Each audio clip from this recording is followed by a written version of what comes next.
Chapter 56. One morning, about a week after Bingley's engagement with Jane had been formed, as he and the females of the family were sitting together in the dining-room, their attention was suddenly drawn to the window by the sound of a carriage, and they perceived a chaise and four driving up the lawn. It was too early in the morning for visitors, and besides the equipage did not answer to that of any of their neighbours. The horses were post, and neither the carriage nor the livery of the servant who preceded it were familiar to them. As it was certain, however, that somebody was coming, Bingley instantly prevailed on Miss Bennet to avoid the confinement of such an intrusion, and walk away with him into the shrubbery. They both set off, and the conjectures of the remaining three continued, though with little satisfaction, till the door was thrown open, and their visitor entered. It was Lady Catherine de Bourgh. They were, of course, all intending to be surprised, but their astonishment was beyond their expectation, and on the part of Mrs. Bennet and Kitty, though she was perfectly unknown to them, even inferior to what Elizabeth felt.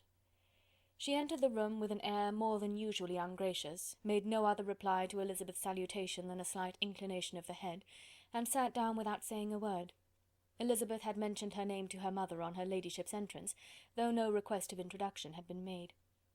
Mrs. Bennet, all amazement, though flattered by having a guest of such high importance, received her with the utmost politeness. After sitting for a moment in silence, she said very stiffly to Elizabeth, "I hope you are well, Miss Bennet. That lady, I suppose, is your mother?" Elizabeth replied very concisely that she was. "And that, I suppose, is one of your sisters?" "Yes, madam," said Mrs. Bennet, delighted to speak to a Lady Catherine. "She is my youngest girl but one. My youngest of all is lately married, and my eldest is somewhere about the grounds walking with a young man who, I believe, will soon become a part of the family." "You have a very small park here," returned Lady Catherine after a short silence. "It is nothing in comparison of Rosings, my lady, I dare say, but I assure you it is much larger than Sir William Lucas's." "This must be a most inconvenient sitting-room for the evening in summer. The windows are full west." Mrs. Bennet assured her that they never sat there after dinner, and then added, "May I take the liberty of asking your ladyship whether you left Mr. and Mrs. Collins well?" "Yes, very well. I saw them the night before last." Elizabeth now expected that she would produce a letter for her from Charlotte, as it seemed the only probable motive for her calling, but no letter appeared, and she was completely puzzled. Mrs. Bennet, with great civility, begged her ladyship to take some refreshment, but Lady Catherine very resolutely, and not very politely, declined eating anything, and then, rising up, said to Elizabeth, "Miss Bennet, there seemed to be a prettyish kind of a little wilderness on one side of your lawn. I should be glad to take a turn in it, if you will favour me with your company." "Go, my dear," cried her mother, "and show her ladyship about the different walks. I think she will be pleased with the Hermitage." Elizabeth obeyed, and running into her own room for her parasol, attended her noble guest downstairs. As they passed through the hall, Lady Catherine opened the doors into the dining parlour and drawing-room, and pronouncing them, after a short survey, to be decent-looking rooms, walked on. Her carriage remained at the door, and Elizabeth saw that her waiting-woman was in it. They proceeded in silence along the gravel walk that led to the copse. Elizabeth was determined to make no effort for conversation with the woman who was now more than usually insolent and disagreeable. "How could I ever think her like her nephew?" said she, as she looked her in her face. As soon as they entered the copse, Lady Catherine began in the following manner.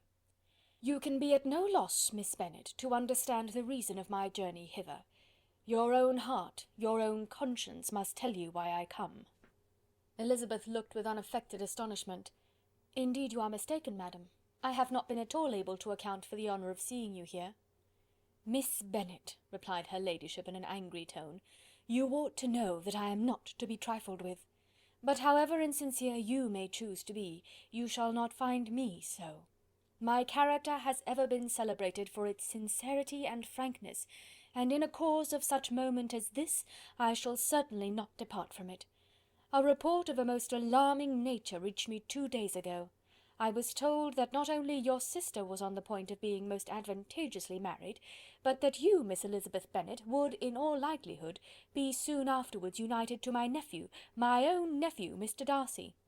Though I know it must be a scandalous falsehood, though I would not injure him so much as to suppose the truth of it possible, I instantly resolved on setting off for this place, that I might make my sentiments known to you." "If you believed it impossible to be true," said Elizabeth, colouring with astonishment and disdain, "I wonder you took the trouble of coming so far. What could your ladyship propose by it? At once to insist upon having such a report universally contradicted.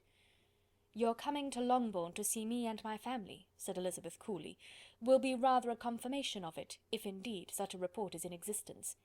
If! Do you then pretend to be ignorant of it? Has it not been industriously circulated by yourselves?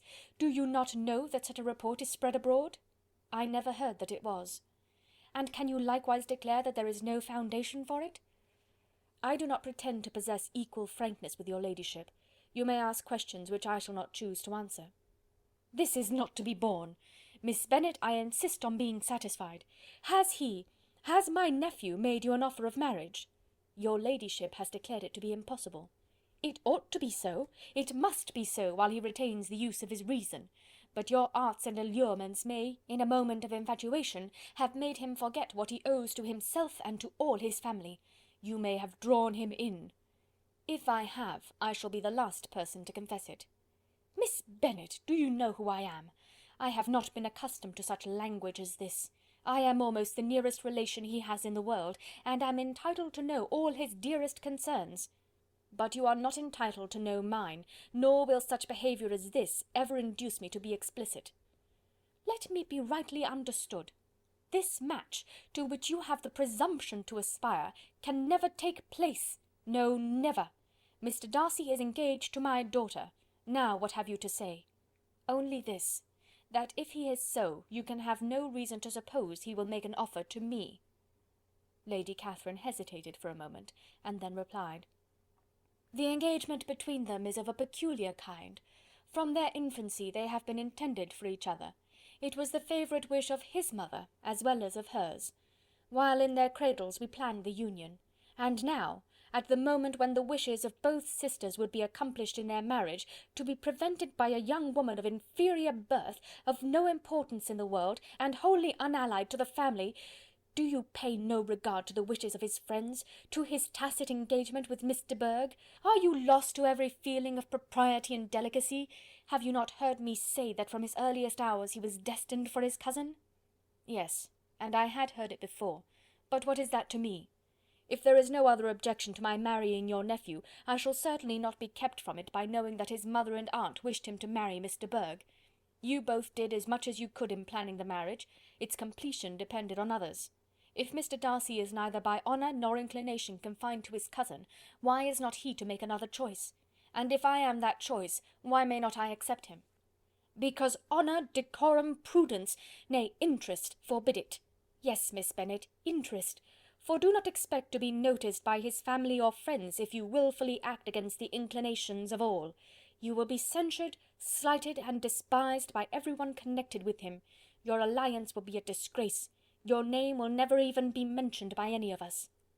These are heavy misfortunes, replied Elizabeth, but the wife of Mr. Darcy must have such extraordinary sources of happiness necessarily attached to her situation, that she could, upon the whole, have no cause to repine. Obstinate, headstrong girl! I am ashamed of you. Is this your gratitude for my attentions to you last spring?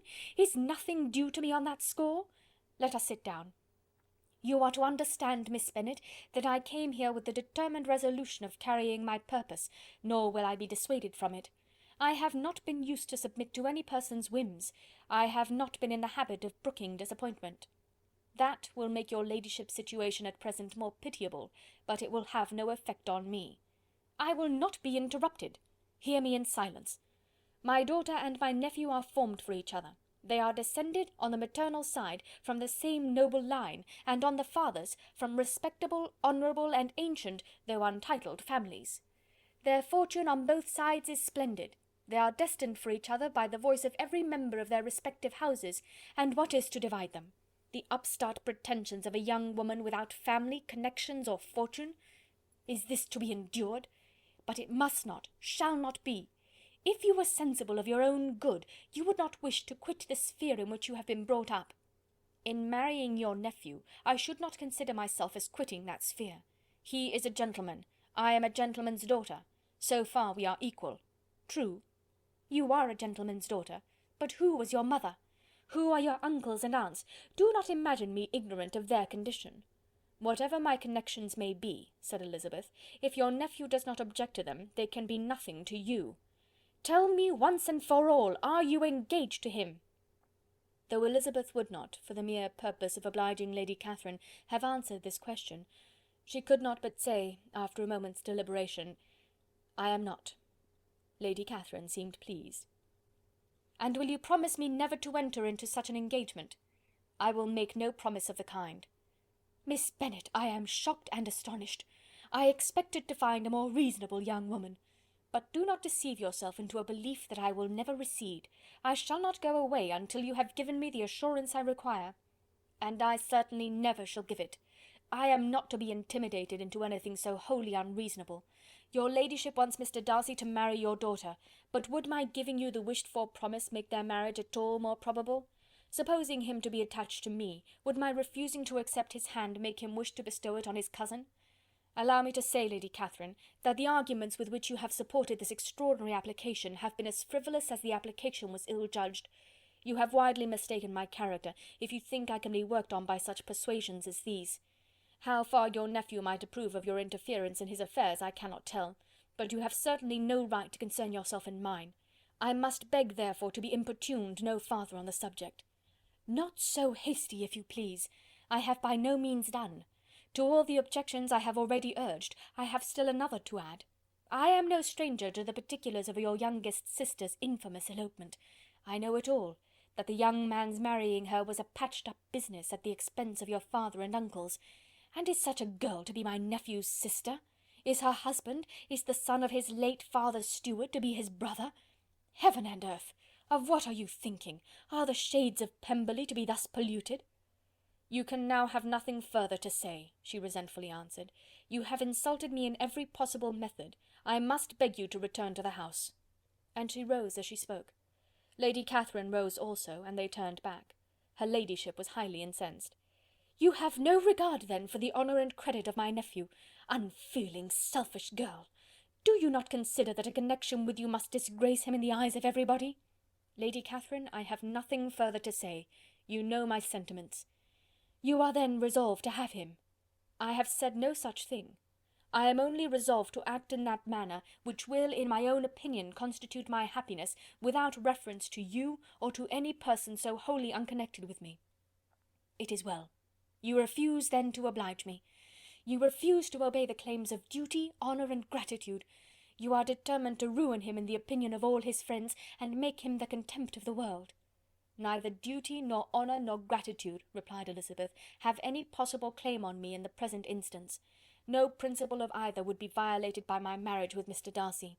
And with regard to the resentment of his family, or the indignation of the world, if the former were excited by his marrying me, it would not give me one moment's concern, and the world in general would have too much sense to join in the scorn." "And this is your real opinion? This is your final resolve? Very well. I shall now know how to act. Do not imagine, Miss Bennet, that your ambition will ever be gratified. I came to try you. I hoped to find you reasonable, but depend upon it I will carry my point." In this manner Lady Catherine talked on, till they were at the door of the carriage, when, turning hastily round, she added, "I take no leave of you, Miss Bennet. I send no compliments to your mother. You deserve no such attention.